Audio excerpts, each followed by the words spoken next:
Hi everyone, this is Rinsi from Groww Malayalam channel. അപ്പം ഈ വർഷത്തെ ITR ഫയൽ ചെയ്യാൻ നിങ്ങൾ മിസ്സായോ?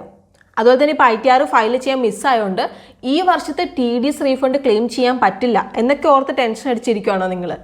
അങ്ങനെയെങ്കിൽ നിങ്ങൾക്ക് ടെൻഷൻ അടിക്കേണ്ട ആവശ്യമില്ല. ബിക്കോസ് ഇന്നത്തെ വീഡിയോ നിങ്ങൾക്കുള്ളതാണ്. അതായത് ITR ഫയൽ ചെയ്യാൻ മിസ്സായെങ്കിൽ നിങ്ങൾക്ക് നിങ്ങളുടെ TDS റീഫണ്ട് ക്ലെയിം ചെയ്യാൻ വേണ്ടിയിട്ട് സാധിക്കും. അപ്പോൾ അതെങ്ങനെയാണെന്നുള്ളത് നമുക്ക് നോക്കാം. അപ്പോൾ അതിന് മുമ്പ് നമ്മുടെ വീഡിയോയിലേക്ക് നമ്മൾ പോകുന്നതിന് മുമ്പ് നമ്മുടെ ചാനൽ ആദ്യമായിട്ട് കാണുന്ന ആരെങ്കിലും ഉണ്ടെങ്കിൽ നമ്മുടെ ചാനൽ ഒന്ന് സബ്സ്ക്രൈബ് ചെയ്യാൻ വേണ്ടിയിട്ട് ശ്രദ്ധിക്കണം. ബിക്കോസ് ഗ്രോ മലയാളം എന്ന നമ്മുടെ ചാനൽ നമ്മൾ ഡെയിലി നമ്മൾ വീഡിയോസ് അപ്ലോഡ് ചെയ്യുന്നതാണ്. സോ അതൊന്നും മിസ്സാവാണ്ടിരിക്കാൻ വേണ്ടിയിട്ട് നിങ്ങൾ ചാനൽ സബ്സ്ക്രൈബ് ചെയ്യുക. അതുപോലെ തന്നെ നമ്മുടെ ഗ്രോ മലയാളത്തിൻ്റെ FB പേജും കൂടി ഫോളോ ചെയ്യാൻ വേണ്ടിയിട്ട് ശ്രദ്ധിക്കുക. അപ്പോൾ ഇനി ടൈം കളയാതെ ഇന്നത്തെ ടോപ്പിക്കിലേക്ക് നമുക്ക് പോകാം. Let's begin.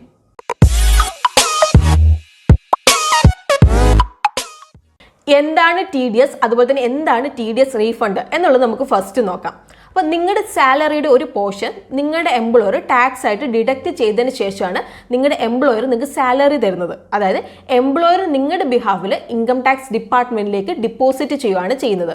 അപ്പോൾ TDS എന്ന് പറഞ്ഞിട്ടുണ്ടെങ്കിൽ ടാക്സ് ഡിഡക്റ്റഡ് അറ്റ് സോഴ്സ് എന്നാണ്. അതായത് നിങ്ങളുടെ പേയ്മെന്റ്സ് ലൈക്ക് ഇപ്പോൾ സാലറി, കമ്മീഷൻ, റെന്റ്, പ്രൊഫഷണൽ ഫീസിനൊക്കെ ഒരു സ്പെസിഫിക് എമൗണ്ട് പേയർ, അതായത് ആരാണോ നമുക്ക് പേ ചെയ്യുന്നത് അവർ ഡിഡക്റ്റ് ചെയ്യും. അതായത് ഒരു പേയ്മെന്റ് നടക്കുന്ന സമയത്ത് തന്നെ ടാക്സ് കളക്ട് ചെയ്യുന്നുണ്ട്.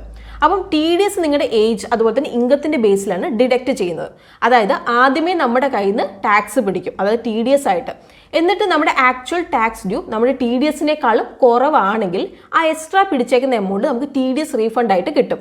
അതായത് ഒരു ഫിനാൻഷ്യൽ ഇയറിൽ ഡിഡക്റ്റ് ചെയ്ത ടാക്സ്, അതായത് TDS ആയിട്ട് നമ്മുടെ കയ്യിൽ നിന്ന് പിടിച്ച എമൗണ്ട്, അതുപോലെ തന്നെ ആ ഒരു ഇയറിൽ നിങ്ങൾ പേ ചെയ്യേണ്ട ഇൻകം ടാക്സ്, ഇതിൻ്റെ ഡിഫറൻസ് വരുന്ന എമൗണ്ട് നമുക്ക് ഇൻകം ടാക്സ് റീഫണ്ട് ആയിട്ട് കിട്ടാൻ നമ്മൾ എലിജിബിൾ ആണ്. സോ ഈ റീഫണ്ട് മിസ്സാവാൻ നമ്മൾ ആരും ആഗ്രഹിക്കുന്നില്ല.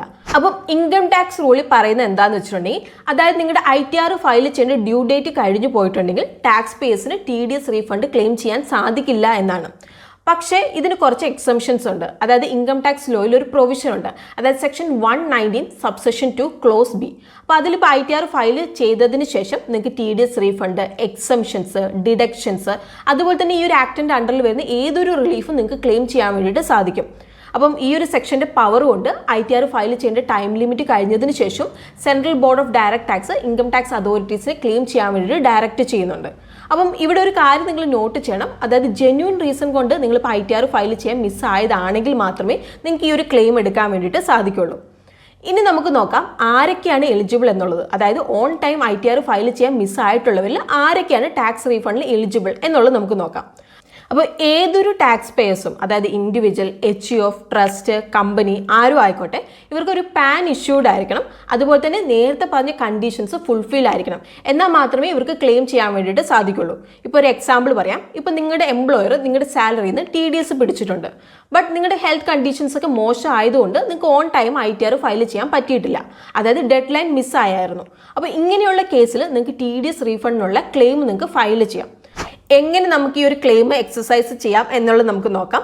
അപ്പം ഇൻകം ടാക്സിൽ നിന്ന് ഇപ്പോൾ ഓവർ പേയ്മെൻറ്റ്, അല്ലെങ്കിൽ ഇപ്പം നിങ്ങളുടെ അലോബിൾ ലോസ് ക്യാരി ഫോർവേഡ് ചെയ്തിട്ടില്ല, അല്ലെങ്കിൽ നിങ്ങളുടെ ടാക്സേഷൻ റിഗാർഡിംഗ് നിങ്ങൾക്ക് കോർട്ടിൽ നിന്ന് ഫേവറബിൾ ജഡ്ജ്മെൻറ്റ് റിസീവ് ചെയ്തിട്ടുണ്ടെങ്കിൽ നിങ്ങൾക്ക് TDS റീഫണ്ട് ക്ലെയിമിന് വേണ്ടിയിട്ട് ഫയൽ ചെയ്യാം.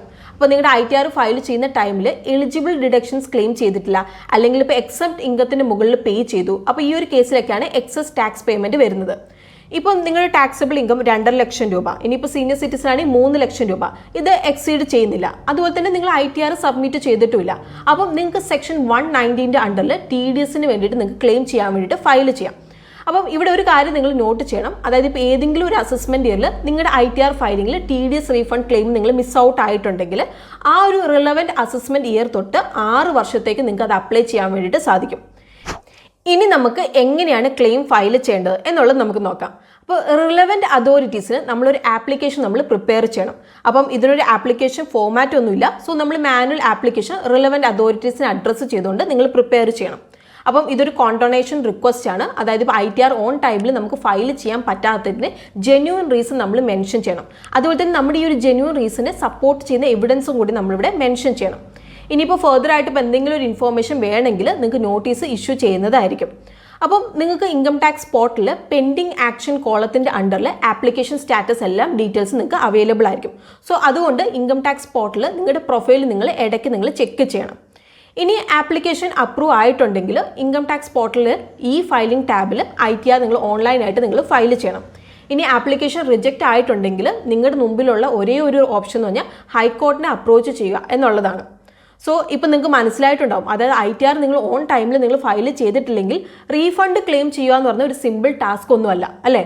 അപ്പം നമ്മൾ അഡ്വൈസ് ചെയ്യുന്ന ഒരു കാര്യം എന്താണെന്ന് വെച്ചിട്ടുണ്ടെങ്കിൽ ഫോംസ് ഒക്കെ നിങ്ങൾ ഫിൽ ഔട്ട് ചെയ്യുക, അതുപോലെ തന്നെ ITR ഒക്കെ നിങ്ങൾ ഓൺ ടൈമിൽ തന്നെ സബ്മിറ്റ് ചെയ്യാൻ വേണ്ടിയിട്ട് ശ്രദ്ധിക്കുക. സോ അങ്ങനെയെങ്കിൽ നമുക്ക് മുന്നോട്ടേക്കുള്ള കാര്യങ്ങളൊക്കെ ലൈക്ക് ഇപ്പോൾ TDS റീഫണ്ട് ക്ലെയിം ഒക്കെ നമുക്ക് ഈസി ആയിട്ട് നടക്കും. സോ ഇൻകം ടാക്സ് ഡിപ്പാർട്ട്മെന്റിൽ നിന്ന് നിങ്ങൾക്ക് ഇപ്പോൾ ടൈമിൽ റിസീവ് ചെയ്യുന്ന റിമൈൻഡേഴ്സ് ഒക്കെ നിങ്ങൾ മിസ്സാവാതെ അയക്കാൻ വേണ്ടിയിട്ട് നിങ്ങൾ നോക്കണം. സോ ഇന്നത്തെ വീഡിയോ നിങ്ങൾക്ക് ഇഷ്ടമായിട്ടുണ്ടെന്നാണ് വിചാരിക്കുന്നത്. അങ്ങനെയെങ്കിൽ നിങ്ങൾ ലൈക്ക് ചെയ്യണം.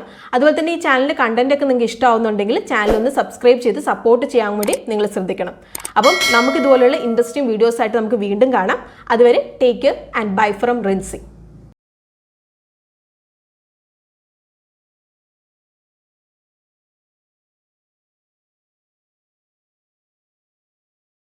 Investment in securities market are subject to market risks. Read all the related documents carefully before investing. Please read the risk disclosure documents carefully before investing in equity shares, derivatives, mutual fund, and or other instruments traded on the stock exchanges.